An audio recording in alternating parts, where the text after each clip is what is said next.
부자와 가난한 사람들의 차이. 지적인 여러분 안녕하세요. 보미TV의 보미입니다. 저희는 어릴 때부터 돈 걱정하지 말고 넌 공부나 열심히 해, 이런 말을 듣고 자랐는데요. 저도 그랬던 케이스였던 것 같습니다. 공부 열심히 했거든요. 그런데 막상 어른이 되고 나니까 제가 아는 돈에 대한 지식이 거의 없는 거예요. 저희는 인생의 가장 많은 시간을 돈 버는 데 할애하면서 정작 돈에 대해서는 제대로 공부하지 않습니다. 내 소원은 부자, 돈 방석에 앉고 싶다, 경제적인 자유를 얻겠다, 나는 놀고 있어도 돈은 열심히 일하는 구조를 만들어 보고 싶다, 이런 분들을 위한 단 한 권의 책을 소개하고자 합니다. 오늘 제가 가지고 온 책은 진짜 부자, 가짜 부자입니다. 사경인 회계사가 쓴 책인데요. 부자면 부자지 진짜 부자, 가짜 부자가 있다고? 이게 무슨 말이지? 라고 생각하실 수도 있을 것 같아요. 증권가 1타 강사로 유명한 사경인 회계사의 이 책. 저자는 회계법인에서 남들이 부러워하는 연봉을 받을 때 진짜 부자가 아니었다라고 고백합니다. 심지어 스타 강사가 되어서도 고소득의 정점에 섰을 때도 진짜 부자가 아니었다라고 말합니다. 일하는 기계가 됐다고 느꼈을 때 그는 삶의 방식을 바꾸기로 결심했죠.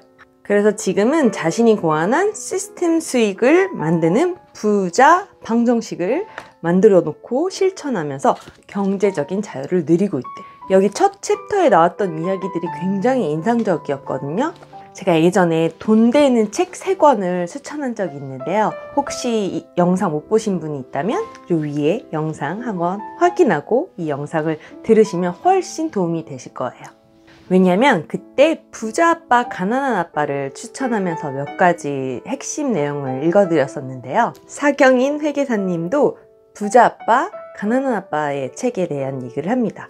저자 로버트 기요사키가 말하는 핵심 내용 중에서 사실 제가 궁금했던 내용이 있는데 그거를 이 회계사님 관점에서 정말 쉽게 표현을 해주셨더라고요. 그래서 그 책도 읽고 이 책도 읽으시면 정말 2배? 혹은 그 이상의 시너지나 이해도가 높아질 거라고 생각을 합니다.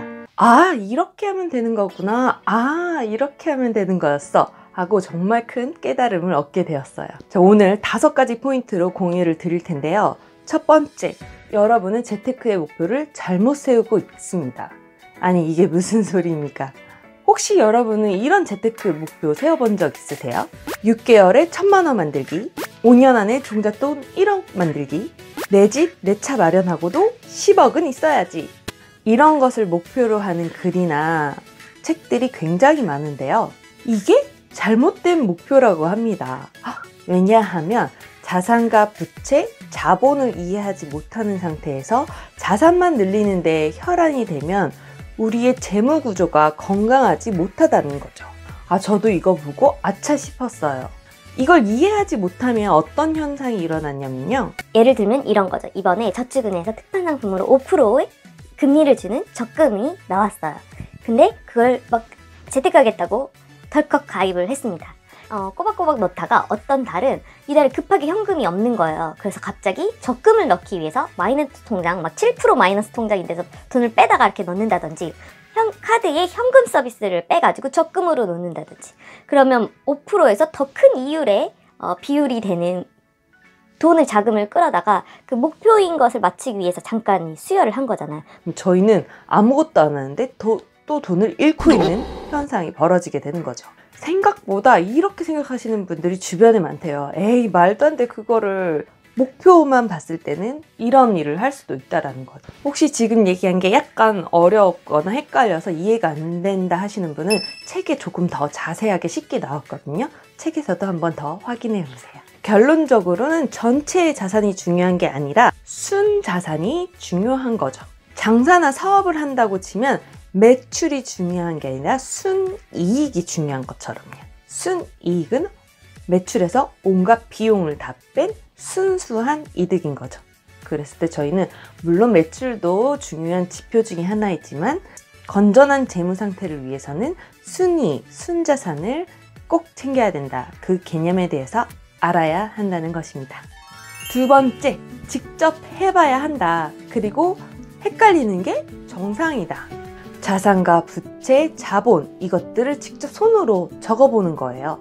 저도 제 기억에 재테크 실력이 갑자기 좋아졌을 때는 제가 정말 종이에다가 몇 시간을 앉아서 써본 적이 있었거든요. 제가 가진 모든 자산이랑 대출이랑 대지저금통에 있는 돈, 그리고 외화 남은 것들까지 하나하나 일일이 다 적어본 적이 있습니다. 그때 혼자 혼술을 하면서 이 바닥에 적혀있는 저의 재무 상태를 보니까 5만 가지 생각이 다 들더라고요. 그래서 정신이 번쩍 들면서 좀 더 건강한 재무 구조를 만들어야겠다. 뭐부터 줄이고 뭐를 늘리는 게 좋을까? 이런 고민들을 그때부터 매일매일 했던 것 같습니다. 정말 실제로 내가 손에 쥐는 내가 손에 쥐는 순 자산에 대해서 더 이해할 수 있고 더 이거를 잘 늘려가야겠다. 그리고 실질적으로도 조금씩 늘어났던 경험이 있어요. 저자도 비슷하게 이야기를 하는데요. 특히 적어야지만 알 수 있는 것들이 있습니다. 우리가 항목별로 이거를 자산에 넣어야 되나 부채에 넣어야 되나, 자산에 넣는다면 어떤 식으로 넣어야 되나 약간 헷갈리는 항목들이 있거든요. 예를 들면 이런 거죠. 내가 자동차를 2년 전에 샀는데 이 자동차를 어떻게 기록하는 게 좋을까? 내가 구입했을 때 그 가격일까? 아니면 년 단위로 감가상각을 해서 써야 될까? 아니면 내가 팔 거를 예상해서 중고차 시세로 넣어야 될까?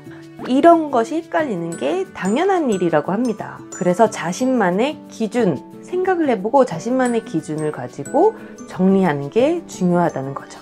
세 번째, 10년 뒤, 20년 뒤에 내 삶의 모습이 어떤지 그려보아라. 혹시 배우자가 있다면 이 책을 함께 보시는 거를 저는 추천드려요. 혼자만 보면 서로 생각이 너무 다를 수가 있는데 두 분이 함께 이걸 보면 같이 이해도가 올라가고 같은 목표 지향점을 바라볼 수 있지 않을까 싶어요.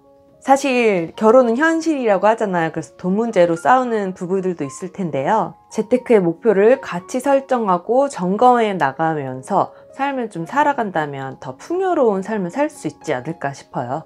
부부의 자산을 합쳐서 관리하는 경우 공동의 목표를 세우고 약 한 달에 한 번 정도 점검하는 습관을 추천을 하고 있고요. 만약에 자산을 각자 관리하는 경우라도 각자의 목표를 주기적으로 공유하고 이야기하는 습관을 가지면 좋다고 합니다. 왜냐하면 결국 이 과정은 부부와 우리 가족이 앞으로 10년, 20년 뒤에 어떤 삶을 살 수 있을지를 함께 그려보는 과정이거든요. 이럴 때 혹시라도 기분 상할 수 있는 말은 좀 삼가해야겠죠? 예를 들어서 뿡치뿡 막 이러면서 내 가계부 쓸 만큼 돈은 벌어다 주긴 하는 거야. 이런 말 들으면 아마 누가 돈을 벌어오든 마음이 많이 아플 수 있을 것 같아요. 넌 나에게 모욕감을 줬어.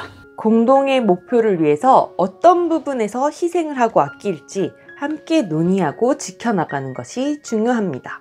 돈을 모으고 자산을 늘리는 데 있어서는 모든 걸 다 하면서 할 수는 없는 거니까 일정 부분 희생하는 서로의 영역에 대해서 서로 감사하는 마음을 가지면 또 화목하게 재테크를 해나갈 수 있겠죠. 그리고 함께 목표를 달성하면 엄청난 성취감도 덤으로 얻을 수 있습니다. 네 번째, 시스템 수익을 만들어라. 무엇보다도 이 책에서 가장 많이 할애를 한 부분이고 저도 굉장히 중요하다고 생각하는 파트인데요. 단순히 자산과 부채, 수익을 구분하는 것뿐만 아니라 수익의 종류를 다양하게 해서 시스템 수익을 벌어들이는 것이 중요하다고 합니다. 대부분은 노동 수익, 내가 시간을 써서 일하는 것에서만 얻는 수익, 주된 수익 이것만 중요하게 생각하는데요. 노동 수익 외에도 다른 수익을 늘릴 수 있어야 한다고 해요. 보통 주업에서 돈을 많이 벌고 부업은 적게 번다고 해서 중요도를 다르게 생각하실 수도 있는데요. 이런 관점이 우리가 자본주의, 부자로서 생각하는 것에서 멀어지는 포인트라고 합니다. 진짜 부자가 되기 위해서는 이런 관점을 버리고 돈이 자동적으로 나에게 들어올 수 있게 하는 것이 필요합니다. 당장 내가 내일 아침 일을 그만둔다고 해도 어디선가 나한테 돈이 들어오는 시스템. 보통 노동을 하지 않고 돈을 벌면 불로소득이라고 말하잖아요. 불로소득은 공짜로 얻은 느낌이라 좋지 않다고 느낄지도 모르겠지만요. 자본주의에서는 이런 걸 부정하며 오히려 이게 안 되는 겁니다. 안 된다고 합니다. 내가 일해서 버는 것이 중요한 만큼 내 돈이 벌어오는 시스템 수익도 중요한 거죠. 그러니까 불로소득이 아니라 건설적인 느낌의 시스템이 나한테 돈을 주는 수익이다. 이렇게 생각하시는 게 자본주의에서는 더 합리적인 생각이라고 이야기합니다. 이렇게 총 5개로 개인의 수익을 다양하게 했는데요. 여러분은 이 중에서 몇 개를 가지고 계신가요? 없다면 나머지 수익도 한번 창출해보는 생각을 해보시는 건 어떨까요? 마지막으로 부자가 되려면 바로 이것! 회계를 공부하라. 이거 처음부터 얘기했으면 여러분 영상 안 보실 것 같아가지고 뒤쪽으로 제가 조금 뺐는데, 회계가 왜 중요한지 그 부자 아빠 가난한 아빠의 로버트 기요사키도 부자 아빠가 회계가 중요하다고 했었거든요. 근데 저는 그 회계가 왜 중요한지 이해는 했는데 내 실생활에서는 어떻게 적용해야 할지가 좀 헷갈리더라고. 어렵고 막상 하려고 하니까 회계 공부는 했는데 그게 내 가계부랑 어떻게 연관을 지어서 살아야 되는 거지? 라는 생각이 좀 들었거든요. 근데 정말 이 책이 그거에 대한 해결 책인 것 같아요. 너무 디테일하게 제가 궁금했던 것들이 잘 들어있습니다.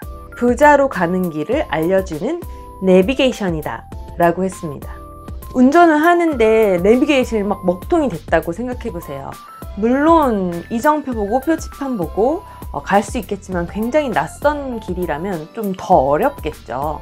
내비게이션 없다고 목적지에 아예 못 가는 건 아니지만 마찬가지로 회계를 모르고도 부자가 된 분들이 있습니다. 다만 회계를 진작에 알았더라면 훨씬 빠른 시간에 더 큰 부자가 되었을 수도 있다는 거죠.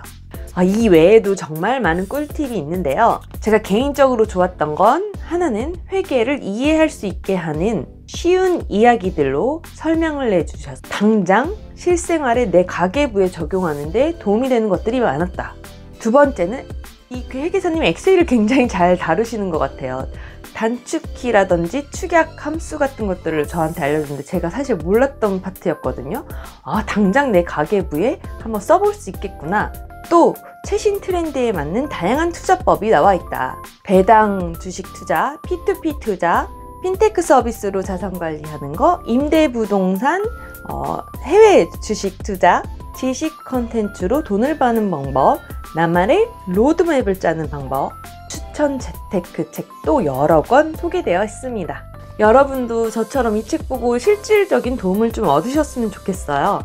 예전에 제가 돈 되는 책은 되게 굉장히 오래된 책들이고 고전처럼 수학으로 따지면 수학의 정석 같은 느낌이라면 이 사경인 회계사님의 책은 뭔가 수학의 실전편, 수학 정석의 실전편, 응용편인 것 같아요. 근데 다만 어렵지 않고 조금 더 구체적인 원리만 아는 게 아니라 내가 다양한 내 생활의 문제 속에서 적용해 볼 수 있다는 게 좋은 점인 것 같습니다.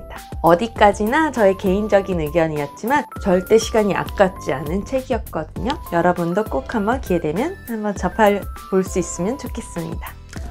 그리고 이 자리를 빌어서 사경인 회계사님 좋은 책 써주셔서 정말 감사합니다. 자, 이제 마지막으로 정리를 하자면 오늘의 영상은 여기까지입니다. 영상이 도움이 되셨다면 구독과 좋아요, 알림 설정 꼭 부탁드립니다. 댓글도 많이 남겨주시고요. 여러분 부자 되시고 지적이고 행복하세요. 감사합니다. 안녕.